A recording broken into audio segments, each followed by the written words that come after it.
Hey, ladies, welcome to High Heels and Destiny. Today we have Tara Tucker online today, and I am so glad that she's here. Tara is a author and a life coach for women. The name of her book is called Everybody Kneeling Ain't Praying. Tara, introduce yourself. Hi, Naranda. I Hey, girl, am hey. so happy to be here. Thank you for having me. Hi, everyone. I am Tara Tucker. I am an author and publisher, and I'm also a transparency life coach. So I help women of color heal from their past trauma and just see the purpose in their lives. And I do that by helping them define, own, and write their story. So I am here before you to share my story. I'm just so glad to have you on board. It's just such a blessing. When I saw you and I kind of looked over your platform, I was like, I got to bring her on. Your story reminded me of Shadrach, Meshach, and Abednego when they walked through the fire, but they came out and they didn't smell like smoke.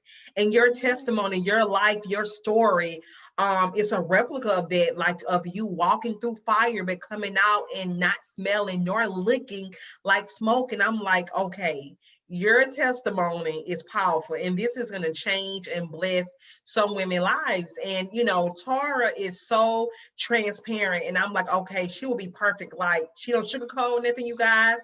She's straightforward. She's gonna put it out there. Whatever she say, she mean it. Whatever she means, she say. And so we're gonna jump into the interview. And if you want to know, well, what happened, you guys are gonna need to stay tuned in. We are gonna do two parts on this video, ladies, because her testimony is so big. We're going to split this up. We're going to do a part 1 and we're going to do a part 2. So definitely you guys want to stay tuned in. And Tora, also, let me just go ahead and let you throw out your information as far as if they want to purchase. Show them your cup. Oh, Yeah. let me, you guys, this is a tumbler and it has Everybody Kneeling Ain't Praying. This is my book cover. I love this. It's You can pretty. you can Absolutely. get you can get my book because I'm gonna touch on my story, but I'm not gonna tell you everything. You can Exactly. get it from Amazon, but if you want a signed copy, you have to get it from me directly, and that's on my website. I am taratucker.com. So I just want to throw that out there. Okay. Spell it out just in case. I am Tara Tucker, TUCKER.com. Okay, so if they also want to see you as far as a life coach, will they also contact you on your website? Like, your life coaching information is on there also too? Yeah, everything that I do, you can link to my publishing house for my website. Yep, everything at iamtaratucker.com. Okay, absolutely. Okay, so amazing. So I wanted you to go ahead and throw that stuff out there. So we're gonna jump right into it, Tori. Once again, thank you so much for coming on and sharing your story. It is gonna bless some people. So, Tori, tell me a little bit about your childhood without going too much into details. Just tell me a little bit about your childhood, your Okay. experience. When I talk about my childhood, I just like to say that I'm very blessed to be here. And I Mhm, do understand that the Lord kept me mhm. because I was born November the 4th, 1976. And on that night, my biological father repeatedly stabbed my mother. Like, he stabbed her when she was 9 months pregnant with me to kill her and me. That's what he was trying to do. But she did not die. I did not die, thank God. We were okay. And I was born that night, but I was born and I was introduced to this world in trauma and rejection. Like, that was my foundation. And from there, I must premise to say my mother was separated from her husband. He was with someone, and then she was with my biological. So after that incident, she went back to her husband. They reconciled. And he did not accept me either. So that was more rejection. And after that, I was molested and just several times until the age of 12 by different people. So Okay. yeah. Okay. So you say it was your biological father that stabbed your mom, right? Uh-huh. Okay. So growing up and just hearing it, is your mom still living right now? My mother passed in 2016. Okay, she passed in Yeah, she had 2016. a heart attack. Okay. So I know that you experienced molestation. We're gonna talk about the first encounter.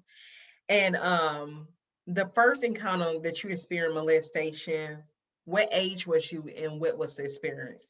If it's something you don't feel like you want to share completely, by all means necessary, you don't have to go into details. Well, this is what I'll say.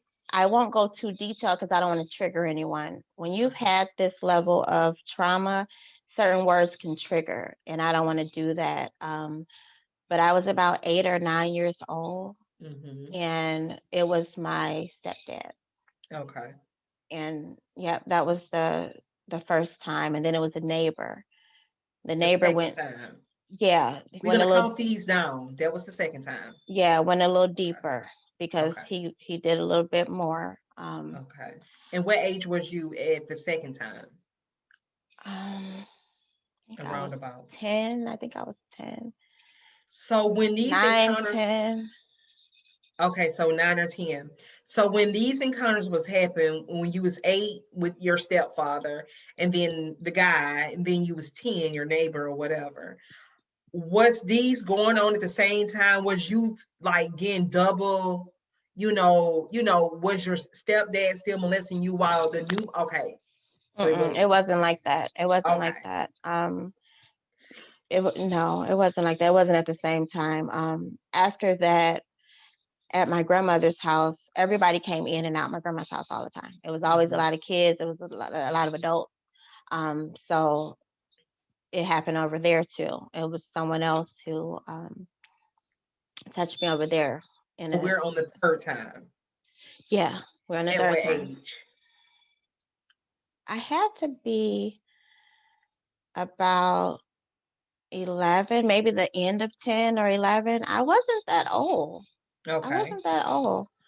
Okay. Um, we were young. We used to play hide and seek. I remember running around there in the basement, and then I remember that. I never forget that because it everything kind of stole my childhood. Like everything was just all them little incidents took a little bit of me away, a little bit Hmm. of my childhood away, and then it turned me on young.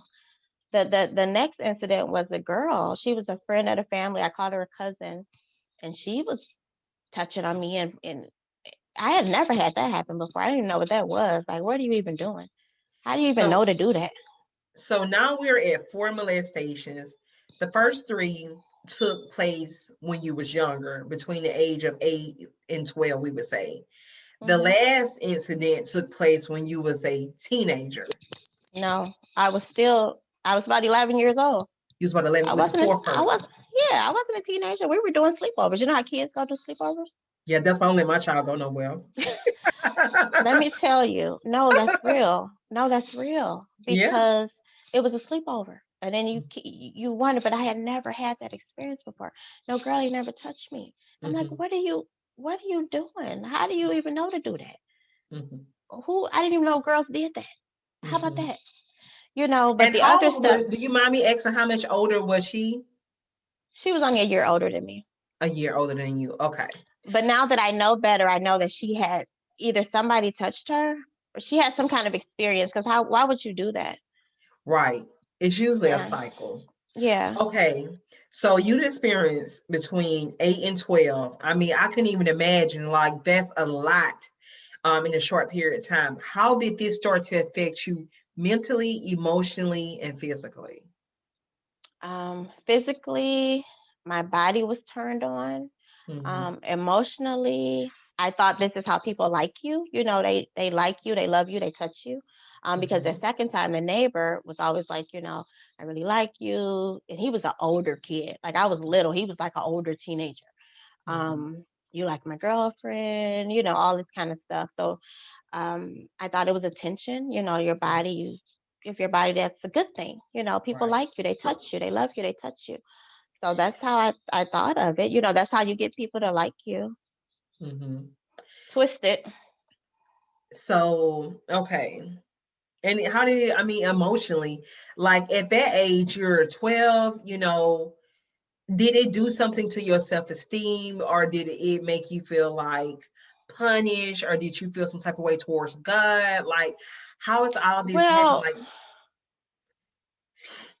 okay, that's a lot to unpack because God, my mother was a Jehovah's Witness at one point in my life. mm-hmm, She started becoming a Jehovah's Witness. So God, I was like, where are you? Why is this happening? Why are you letting this stuff happen to me? So I Mm-hmm. really didn't buy into God at that time because it's Mm-hmm. like it's a lot happening. A Right. lot of emotional things that I went through was, where do I belong? Nobody look like me. Nobody want me except to touch me.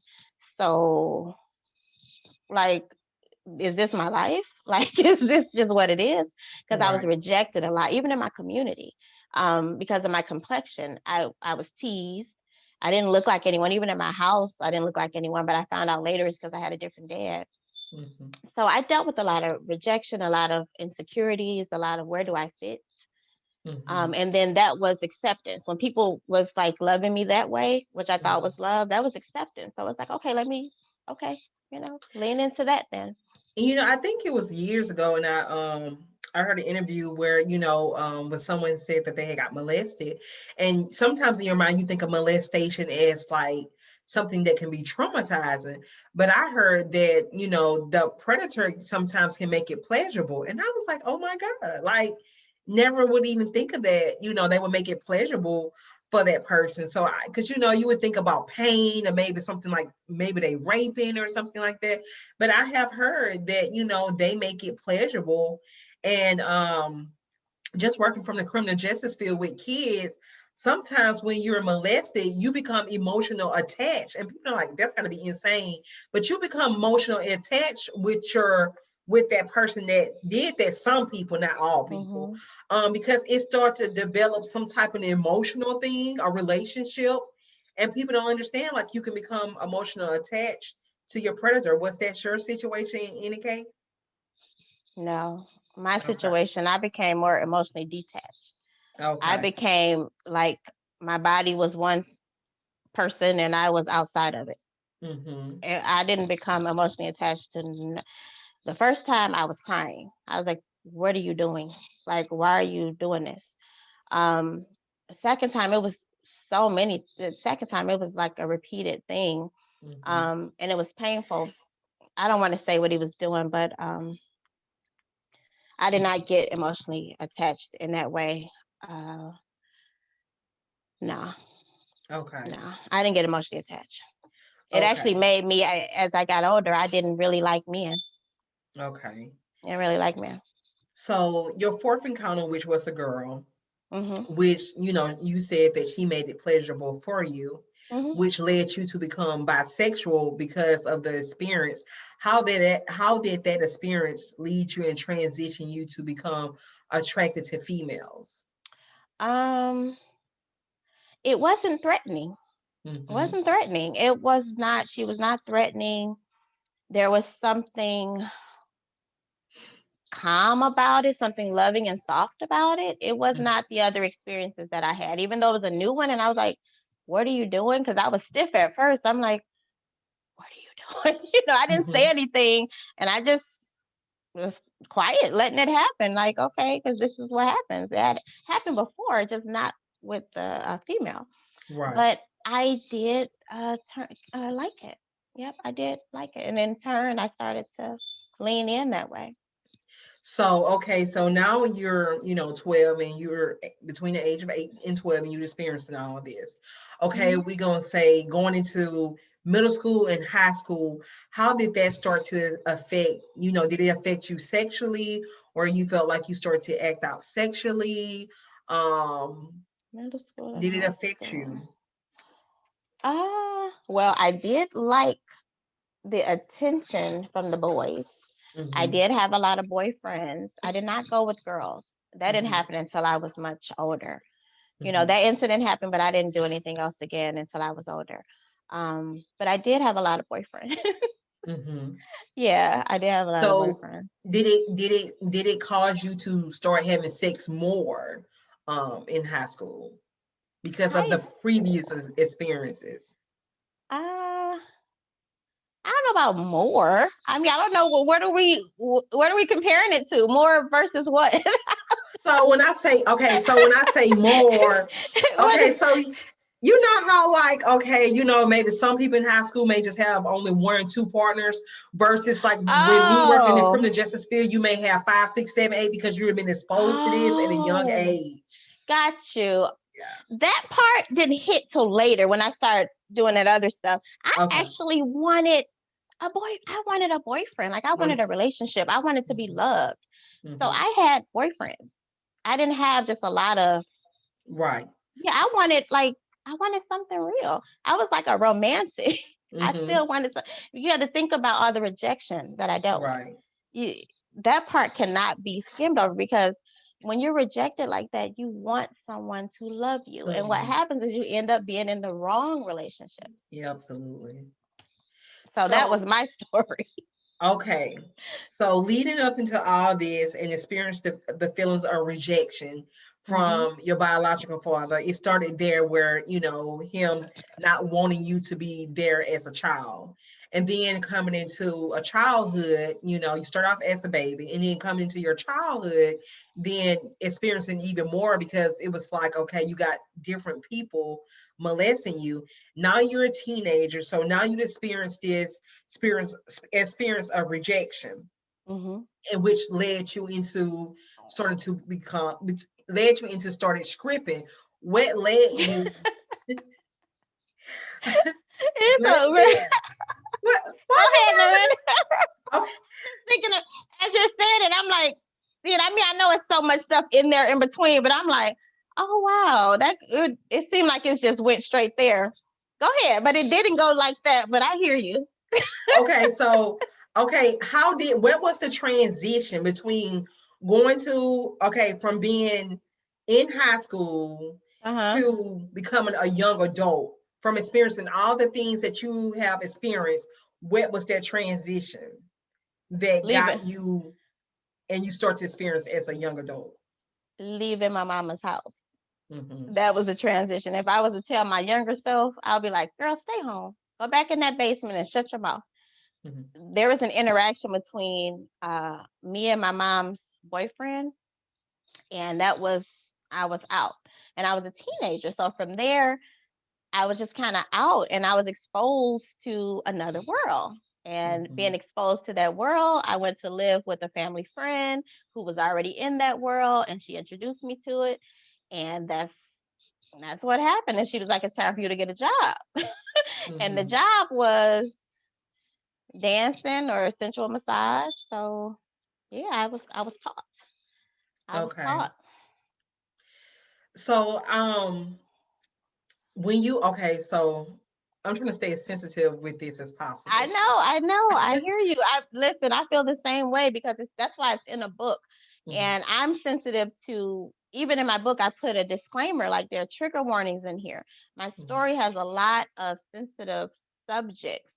So I am very conscious of that for your Mm-hmm. audience also.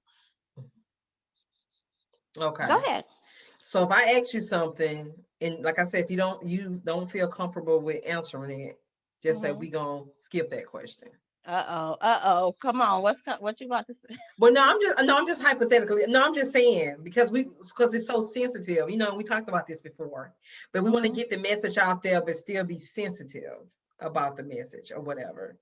So okay, so you transition, you going into that world, um, and you said that you learned that experiencing the rejection, that you learned that your body had power. And so when you learned that was a transition. Well, okay, well, if this not working, I can use what's really working because my body got power. Can you let us know what that means? Um, I felt okay. So through teenage years, through dating and everything, people, guys would want to talk with me and things like that. And I started to notice that guys liked me, that there was a benefit to having a nice body. I was younger, so I was, having a really, really nice body. Mm-hmm. And there is a benefit. So I learned how to use that to my advantage. When Mm-hmm. I started to dance, that took it up a notch because that was a powerful feeling. Mm-hmm. Being on a stage and, dancing and men just throwing money at you. It was Mm-hmm. like, whoa, you're paying me just to see me dance. So Mm-hmm. yeah, it became a powerful uh drug almost. The money, the attention. Yeah. It was very seductive. Very Mm-hmm. seductive. That world, it was a very seducing world. Mm-hmm. So how long did you stay in that world? Girl, a long time. I did sensual massage. You know what that is, right? I do, but you may want to make it clear to the audience because me and you already had the conversation. So, you know, I don't know hey, what can be said on your show. I mean, this is what I want to be said. Just how me and you talk and whatever you feel free saying, you said. We ain't gonna sugarcoat it. So whatever you want to Oh, say, let's go ahead and say it. And if it's I can something you say don't want anything. to say, let's not say it. Let's Okay. just go. Let's go for it. Okay. Okay. So Oh. if you adults, get your children out the room. So a sensual massage is a massage where there's like a happy ending at the end. So the guy is happy at the end. So you're doing that. So you learn that. You learn the dance. You learn the dance parties. Mhm, And then I'm going to answer your question about how long, but I'm just showing you a transition because I was propositioned. mhm, So I said yes to a proposition. It's something I said I'll never do. Never mhm, do this. But I said yes. And that yes turned into many, many years of my life of mhm, traveling and staying in hotel rooms and exchanging my body for money. And I did that for many years. I did mhm, that. I did that many years, and I did it back and forth. Now, I didn't put 2 feet in, and I had one foot in the world, and I would go back and forth for working a regular job, and then going back. But I do believe how we're introduced to things, how we're introduced to the world, the circles that we're in really matters because mhm, these things were normalized for me. And the mhm, way that I thought was I'm in this world by myself.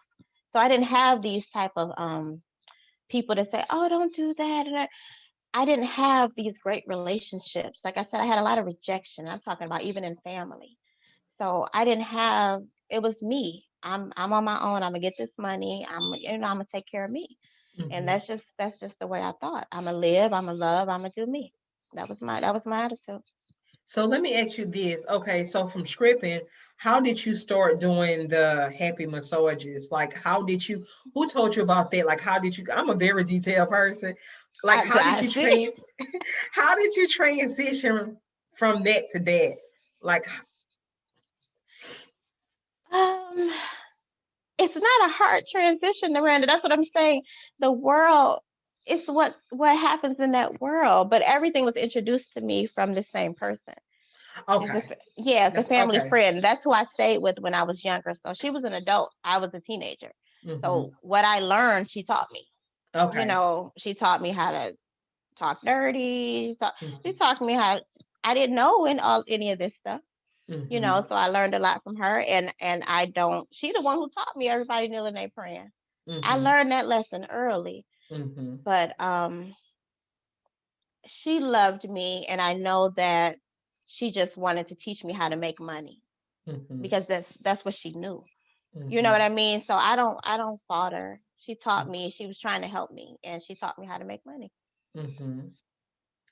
So we're going through this process and, doing that and, um, like how did it start to affect your confidence? How did it make you feel inside? Because us as all women, let's just be honest, us as all women, if you have ever been to a place of being insecure, whether you are a stripper, whether you are whatever, we all have those low moments, and it doesn't mean like you have to script to get money. It doesn't mean you have to walk up and down the street to get money. Mhm. We all do something in some or have done something in some form or fashion, but we try to make it look conservative, like, well, she does that, but I do this. Anytime you're having sex and you're doing it for money, if and people, you hear women say, well, okay, you got to pay my bills, blah blah. I mean, that's a form of prostitution. Let's be honest.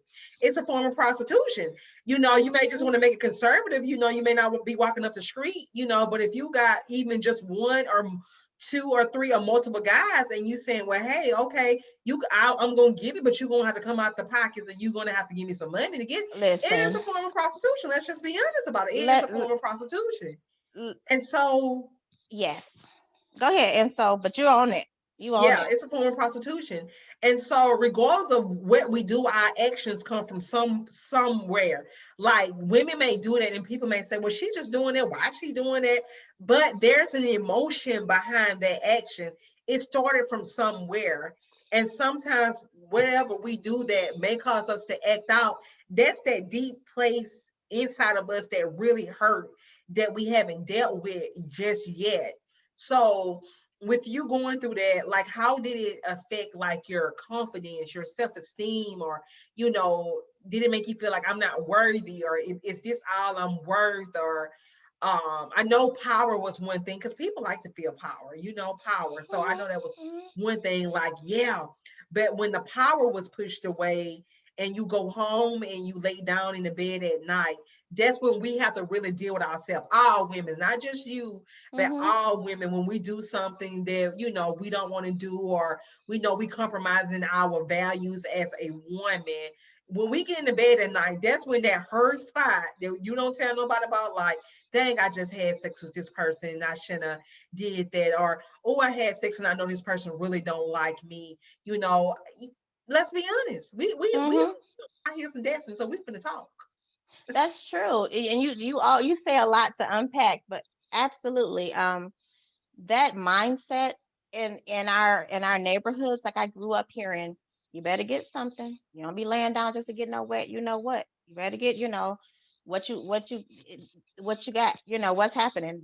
Those transitions and transactions happen Mm, regularly. It was a regular conversation that I heard from my aunts, my cousins, come on. the people in the neighborhood. That's And you so right. You the grow up different hearing this stuff. you hear it all the time. Right. You gonna get something. Everybody wants something. The guy wants something, and he willing to give you something for it. The Mm, girl wants something, whether you want your bills paid. Whether people have these transactions, it's normal. So mhm, it's just when you put a label on it. Oh, you and I made it. I was honest about it. It's one thing to be honest and say, because that's an honest living. If you mhm. understand what I'm saying, you know what you're doing. I know what you're coming for. You know what I'm doing. You know what Right. this costs. That's real. All Right. that other, no, and you sleeping with 5 and 6 different men for nothing. You For just out nothing. here. Or a You hundred just out dollars. here. I'm just saying it's the reality. People Right. do it. You're Hmm. doing it. You may not be getting, but you're doing it. That Hmm. was my mindset. Like I felt like I was in a better position because at least I got something. You don't have nothing, but Hmm. whatever. Right. But Right. I'm just saying that's a normal thing. That type of conversation was very normal in my neighborhood and in a Hmm. lot of black communities in the inner cities. Hmm. People want things. A lot of transactions took place. So Hmm. the only difference is putting a label on it saying, "Oh, you're an escort," or "You do that." Someone doing it more, owning it. This is what Hmm. I'm doing. And I'm gonna do it good. I'm gonna make a business and do it right. Hmm. You know.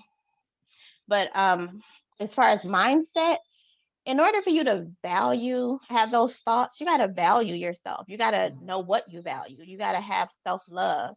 I was high all the time. I drank a lot. I was smoke weed all day, every day. Hmm.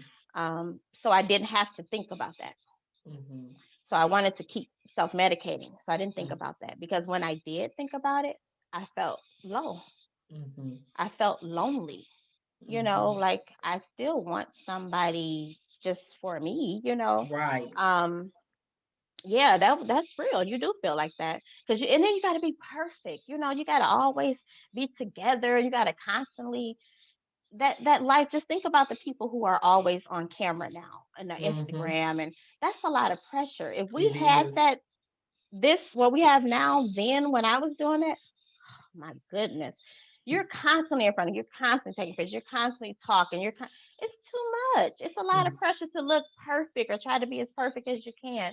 It's a lot of stress.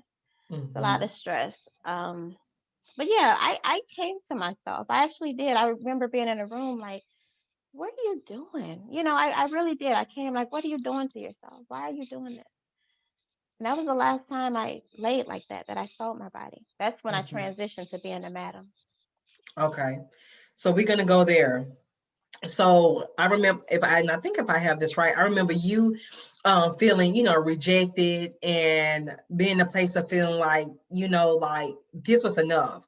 Like you had been hurt. So it was like, okay, well, let me turn this around. I no longer want to receive it. So you started being a madam, and therefore you didn't have to receive the hurt and pain, even though you was still hurt, you had hurt and pain going on, but you wasn't in that position no more because you was kind of at a higher level, and you can put other women out there to do it. Well, yeah, but it wasn't all hurt and pain. I mean, the escort life was glamorous sometimes. It wasn't all Mm-hmm. hurt and pain. I had some great times. I Mm-hmm. learned a lot, Mm-hmm. traveled. I had some great times. So it wasn't all hurt and pain. But there are moments when you come, and I thank God for being able to come to myself, like to pull me out of that. Mm-hmm. When I transition, in my mind, I'm helping them. Mm-hmm. I'm a woman. I know what it's like. I have a good reputation with the men because I did. It's a whole nother world. So think Mm-hmm. about Facebook. It was boards like that, like Facebook, but it was for escorts and massage therapists. But it was boards, it was pictures, conversations. So you had reputations, and I had a good reputation. So I was able to help them, schedule for them, and I would go and collect money and just make sure they stay booked so I stay paid. So I didn't look at it as getting them hurt or whatever. It was just like, I can't be here anymore. If they were still willing, then have at it. Right. I was willing at one point until I came to myself like, what the heck you doing? Mm-hmm. This ain't life. Like this ain't. Yeah, but as far as learning to love myself, that took a while because I kept accepting treatment in certain relationships that I shouldn't have.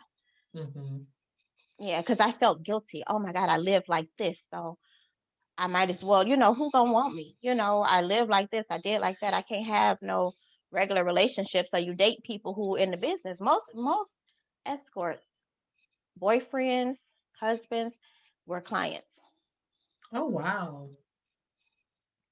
Yep, Mm. and that's a huge majority. Yes, Mm. dancers, clients. Used to come to them. They was a regular client. They started dating them. That's something that's true. Do those Um, relationships actually really do last? some I of them mean, do. Some mm. of them do. Like I said, they're honest. You already know who I was. You know what Mm-hmm. I did. The problem comes when they try to change you. Because if you're still in that business and they agree to be with you while you're in that business and they say stop, that's not fair. You already know what I'm doing. So that's Mm-hmm. where a problem will come in. That's where a problem will come in. But when you're out of it, it can be hard on your mental because you got so Really? much guilt. You have a lot of Oh, guilt. You have a lot of guilt, and your self worth. And it's like, what kind of relationship am I gonna have? right. But that comes with a lot of unpacking. When you get to a place of forgiveness, when when God forgives you and you get to a place of self love, you're not there anymore. You're not there anymore. So let me ask you this question. Like when women, like, okay, so when women decide like to come on board with you as a madam, right? Uh-huh. When women like, okay, so let me see, I'm trying to ask this. Is it usually because they have had some type of traumatic experience in their past? Maybe daddy issues, mama issues, molestation issues, just some type of I addiction? oh, I've seen all of it. Yeah. Addiction, abuse. Mm-hmm. Yeah, I've seen all of it. Absolutely. I've seen all of it.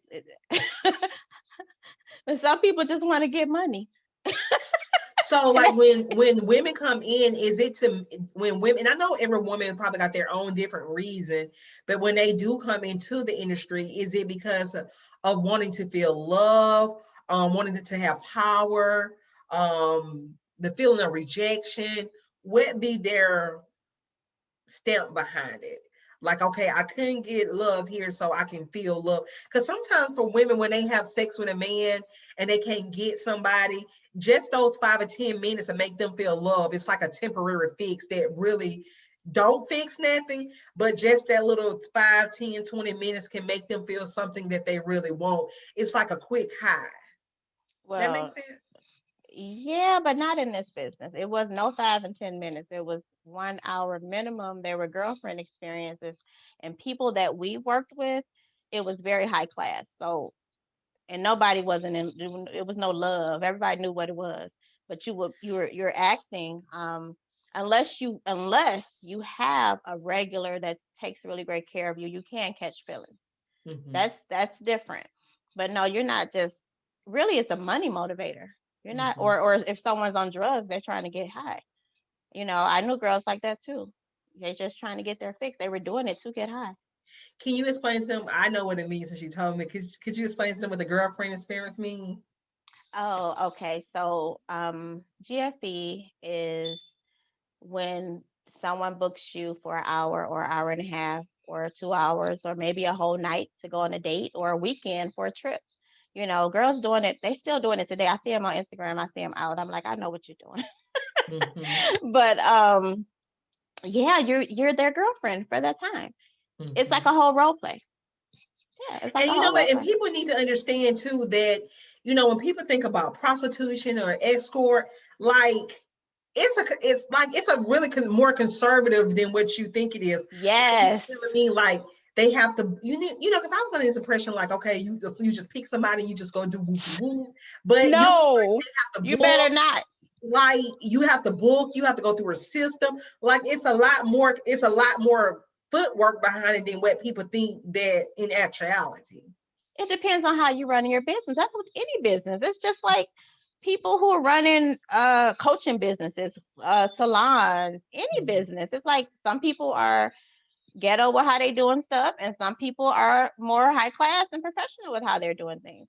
That's mhm, any profession. It's no mhm. different from that one. But No see, that's different. that's something you share that most of us don't know, because you know because you have been in the business, but for some of us don't know, we're kind of ignorant about it, so we don't know, like, oh, this is like a business. You know how you just see stuff on TV, so you just think it's like what TV show or whatever like that, but in Oh, actuality it's not. So it's like that's just kind of like something you just kind of share for people yeah. who really don't know. When you and I were talking prior to this interview, I thought it was so cute because it was my life. You just think people know stuff, and you were like, what? Right, like we don't know. So like when me and you was talking and we did our phone interview, I was like, girl, just asking you some additional questions, because you see this stuff on TV, but to actually really come encounter with someone who can say ABCDE, it's like, oh whoa, you probably thinking like she's so dumb, but I'm like, oh No, my no, god, like no, never was I thinking that, but it makes me remember that people don't know that because it's right. such an underground world. But yeah, there's a system. There's a system for verifying people. There's a system um, just to know who you're getting. There are different Mhm, agencies. You have independents. You have people who work for an agency. You have people who work for a pimp. You have people. It's a lot of different ways that it works. mhm, And then some people just do their own thing. They don't have mhm, anybody answering their calls and stuff like that. But it takes a lot of pressure. I was like having a virtual assistant. You just want to do the work. You don't want to do all that back stuff. So that's mhm, why they would come to me. They just want to do the work. They don't want to mhm, talk to me and on the phone. I don't want mhm, to be nice on the phone. Just come on, give me my money. And that was the attitude. So that's mhm, where I came in because I was very pleasant. Hey, my name is Megan. This is Megan. How are you? La la la. Okay, give me your references. Who did you see last? La la la da. And then I let me call and check on them. Let me see. So we had these conversations going, and we'll check to see if they were. I don't want to put this business out there, but a such and such member to see if they were okay and clear to be booked. So yeah, mhm. I don't want to just be because this stuff still goes on. So I'm not trying to. Yeah, no, no, no, no, no, no. Yeah, yeah. Yeah. So absolutely. So I remember you said, like, and you said earlier in the video, in order for you to even just cope, because I know a lot of women is wondering, which me and you already discussed this, like, to be able to cope, like, with, you know, doing it, how did you cope mentally, which you said drinking, you know, and like how Okay. did your body feel? And then knowing that, okay, well, I may finish this client in a few hours later, because you know, after you have sex, you're kind of sore or whatever, and then you go into another client, then you got another client. Like, how did you mentally cope with, okay, job one, okay, that's done, I have to go job 2, 3, 4, whatever. How did you? Um, well, yeah, you take baths and you laugh with your girl, because usually when you're traveling, you're not alone. Because I'm in the community where we're all doing this, we just kind of kick it, Used girl. to I be don't know. doing this. Used to be doing I this. mean, Yeah. but I'm putting you Yeah. in a place. I'm setting a Okay. scene. So when you're setting a scene, I'm just kind of in it right Okay. now as I reflect. Okay. Um, but yeah, everyone, y'all should know that, Yeah. but yeah. So where was I? You were saying that when you travel, you're usually not by yourself. Right, right, You were right. So you saying. kind of keep it, you be like, yeah, such and such. You keep each other hype, and you take care of yourself in between. But Mm-hmm. really, a lot of wine, a lot of vodka, a lot of weed. Mm-hmm. It's where it help relax your mind. That's So I like the mean, that's next what it day is. after you've been, you know, whatever, and the next day when you wake up and when you look in the mirror, who did you see when you look in the mirror? I didn't have that problem, Naranda. I was good with who I was, Okay. because that's where I was and who I was at the time. So Gotcha. I didn't do anything under duress. Mm-hmm. I was living a great life, in my opinion. At the time, I was free. I did what I wanted. I had money. I didn't have an issue with my life. It Gotcha. wasn't until, that's what I'm saying. God called me out this life. He called me out this whole world, and turned me, and said, "Hey, you're mine." I didn't, Mm-hmm. when I was living, I was living. I wasn't like, oh my God, I wasn't heavy with depression. I wasn't, but I didn't know that the way I was living was a symptom that I was depressed, that I didn't have Mm-hmm. self-love. I learned that after. I thought, Mm-hmm. oh man, I love me. I'm living it up. I'm having the best life. But nah. So after you got married, how did you make that transition, considering the fact that you was fine with the lifestyle I mean, and to having to revise now? How did you make that transition? I was married twice. So my first husband, I was doing massages then, and he was a hustler. We would talk about our money and stuff. It was different. It Mm-hmm. was different. Yeah. And then remember, I always would go to a job too. So I would stop. I didn't do it continually, you Mm-hmm. know, but I noticed that after a breakup, I did go back to it. Hmm. Mm-hmm. I did. Mm-hmm. I would go back. Look, like I'm just getting that realization. Like after a breakup, I went back into the life. But I would get a job. I've had a lot of regular jobs. I worked in administration. I worked for banks. I've had regular jobs. So I try to live a regular life when I was in a relationship.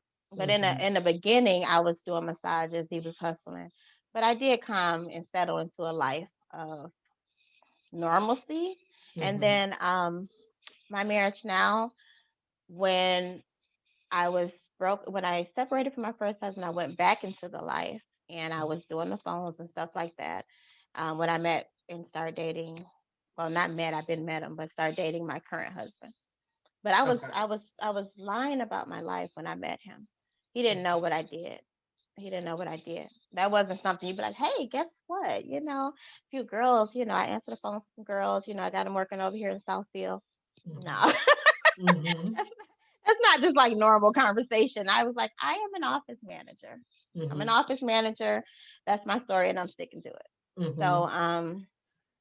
yeah, did that, and then went to hair school. Girl, it's a whole lot of different things. But yeah, that was my life for years, maybe about 15 years. Mm-hmm. 15, 28. Yeah, probably about 15 years. Yeah. Okay. But let me tell you, I learned a lot, Naranda, about people. Mm-hmm. About people. Like seriously, you learn who people are, not who they pretend to be. Right. That was a great lesson for me. That's Great lesson. good. That's good. So, okay. So we're gonna wrap up part one. Anything else you want to add on to part one? And in part two, we're gonna talk about how God have came in and changed your life. Like this right here was just a book. There's many chapters in a book. This was just only a chapter or two in your book, but 3, 4, 5, and 6, how God have completely came in, Mm-hmm. transformed, and changed your life. Like, you are not your story. You are a completely changed and transformed woman, and you have been Yes. helping other women live out their stories. So we wanted to share her story because we wanted to show you guys that it does not matter what you go through. You may feel like, I have done this, I have done that. God don't love me. God won't, don't want to hear from me, all that religious stuff. But I brought her on because I wanted her to share her story and to show you that regardless of what you do, at the end, there's still light at the tunnel. It's still light at the end of the tunnel. It don't Mm-hmm. matter what you have done, how bad it have been. God's grace is so merciful. It is still so Amen. merciful.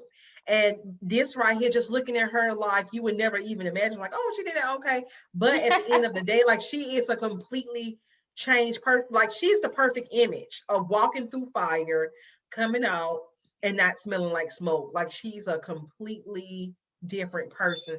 So what Amen. God do for her, he don't show favoritism. He do show favor, but he don't show favoritism. So what God do for her, he'll do for you, he'll do for me, regardless of what you have been done. Like, don't let guilt, don't let shame, don't let none of this stuff like hold you back, because just like her sharing her story, believe it or not, like, you won't believe, like, you may be shaming your story, but it can help so many millions of people. And people look Mm-hmm. at you so much different, like, oh my God, like, you embarrassed and you shamed about it. But in actuality, somebody else looking at you like, wow, like, whoa, and look at you now. Like, it's a testimony. Amen. That's good. That's good. And then in part 2, I'll talk about the catalyst and how I changed, and then how I got stage 3 breast cancer and all this other stuff that happened, how I got to where I am now, because he is amazing. But yeah, I am transparent with my story because I own my story. Yes. Lisa Nichols, she's an international speaker. She says, don't stand in your story, stand on your story. Ooh, And that's what good. I do. I stand on my story. I'm not in it anymore. I lived it, Mhm, I did it.